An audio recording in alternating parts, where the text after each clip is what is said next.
Hi guys! Welcome back again to my channel at for today's video ay may nakita na naman nga akong bagong labas na loan app at nakakatuwa dahil ang laki ng pwedeng ma-loan dito. Ayan, up to 60,000 pesos lang naman at pwede daw itong bayaran ng hanggang 3 months, 6 months at hanggang 9 months. So ayan, sana totoo naman ano. So sana hindi din to paasa yung loan app na to dahil lagi na lang din tayo pinapaasa ng mga bagong naglalabasan na loan app. So kung nakikita mo na yung ads na to online or baka makita mo pa lang ay wag na wag mo muna itatry at wag na wag mo muna i-install. Ayan, panoorin mo muna yung buong video na to para malaman mo kung legit nga ba to na maaasahan at kung legit talaga na installment at hindi lang siya 7 days. At sasabihin ko na din kung ito ba ay if ever na malate ka ng pagbabayad ay ipopost ka kaya na to online or haharasin ka kaya pati yung mga nasa references mo. So ayan, lahat na ngayon pag-uusapan natin dito kaya just keep on watching until the end of this video.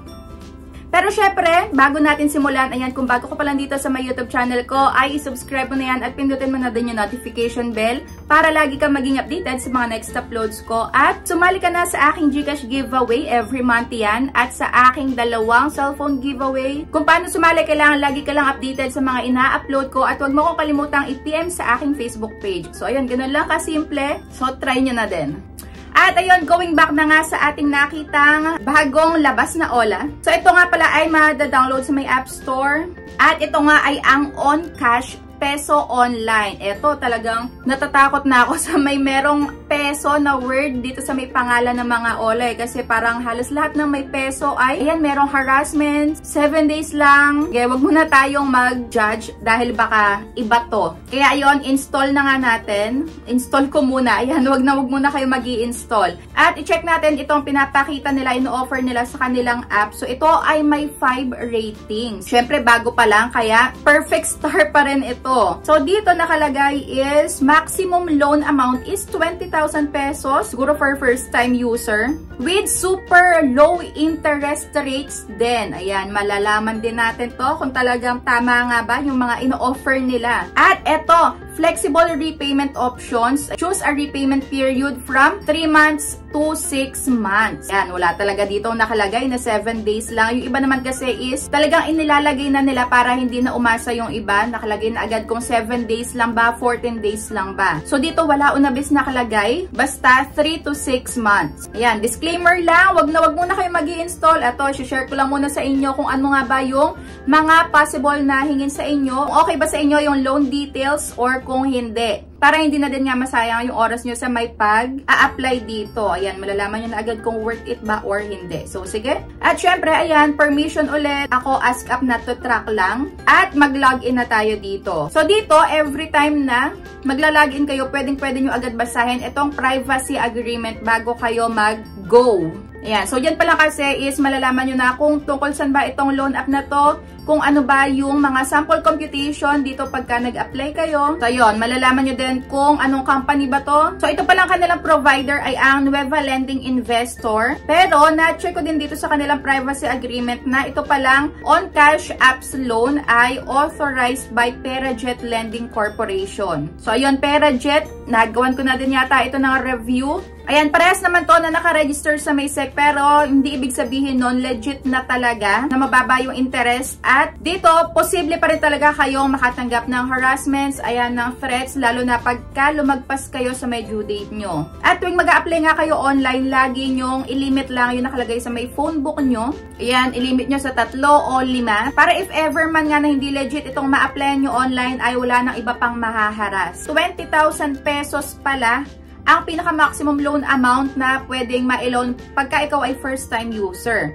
At yung interest rate ay 0.05% per day at yung repayment terms ay 91 days. So, yon ay 3 buwan talaga. Apply now na agad natin. Sana lang talaga totoo. At nung eto na nga, naloko na naman ako dito sa may bagong labas na app na to. Nung i-click ko na nga yung apply now, aba, dito na ako napunta agad sa may loan application details or dito na sa may pinaka-exciting part. So, ano ang ibig sabihin na to? Ayan, ibig sabihin ba itong OnCash na to is nagbago lang din ng pangalan? Kasi hindi na ako naglagay ng iba ko pang details. Nandito na. Pati yung GCash wallet ko, ayan. Andito na din. Yan, pa-flash ko na dito yung loan details ko. At ito nga ay nahati sa may tatlong terms, ayan, tatlong bayaran, pero hindi siya hati-hati. Yung unang pagbabayad is 3,500, which is yun nga yung binigay sa akin na loan amount. At yung pangalawang pagbabayad ko ay next month, October 4. At yung pangatlong pagbabayad ko ay sa December 4 pa. So, ayun, yung pangalawa at pangatlo kong pagbabayad ay 79 pesos na lang. Ayan, legit 7 days na naman. Hindi siya legit na 3 months sa hati-hatiin talaga as in yung ilo-loan mo dito. So, ako na-aprobahan ako sa 3,500. Pero, ayun, nasa sa inyo pa din talaga kung ipagpapatuloy nyo pa rin yung paglo-loan dito. Para sa akin ay marami pa ditong mas okay. Dahil tingnan nyo naman yung kanilang details of the fees. Ang marireceive ko na lang sa may 3,500 ay 2,205. At lumalabas dito na ang service fee ay 1,295. Saka ang interest ay 159 pesos. Kaya ayun, sa 3,500, hindi po natin buong makukuha. Napakalaki ng makakaltas. 1,295. So lumalabas na halos 1/4 mahigit ang makakaltas dito sa may 3,500 natin. At nung chinek ko nga ulit yung ratings na to, ay nako 4.9 na lang. Pababa na yata ng pababa yung ratings na to. Wala akong mabasa pa dito na mga rating ng mga talagang naka-experience na dahil hindi siya talaga ma-click. At nag-search nga din ako online if ever na. Ayan, meron ng ibang naka-experience ng mag-apply ng loan dito. So, ayun, wala akong na-search dito. Wala pang lumalabas about dito sa my loan app na to dahil nga bago pa lang din. Saka doon sa may PeraJet. Kaya yon, talagang mas okay na pinapanood nyo muna yung mga ganitong all review bago kayo mag-try sa mga bagong labas na loan app para talagang hindi na masayang yung oras nyo. Malaman nyo agad kung worth it nga bang pag-applyan itong loan app na to. Kung mahaharas ba kayo, mapupost ba kayo. So lahat ng yan, malalaman nyo kapag talagang nanood kayo at nagbusisi kayo bago kayo mag-apply ng loan sa kung saan-saan. At kung i-accept mo naman yung loan details na to, i-accept mo yung kanilang loan offer, nasa sayo na lang din yung consequences niyan pagka hindi ka nakapagbayad. Talagang asahan mo na meron at meron kang matatanggap dyan na iba't ibang klase ng text, multiple calls, araw-araw, iba-iba ng number. Ayan, yan yung mga maaari mong maranasan or ma-experience kapag hindi ka kaagad nakapagbayad. So, that's it for today's video. Pinaasa na naman tayo nitong bagong labas na OLA na to. So, kung meron pa kayo dito ang gustong ipa-review na loan app ay i-comment nyo na lang din dyan sa my comment section para wag nyo munang itry. Ako na muna magta-try para sa inyo. Para malaman nyo nga kung legit ba yan or hindi. So, ayan lang. Thank you for watching.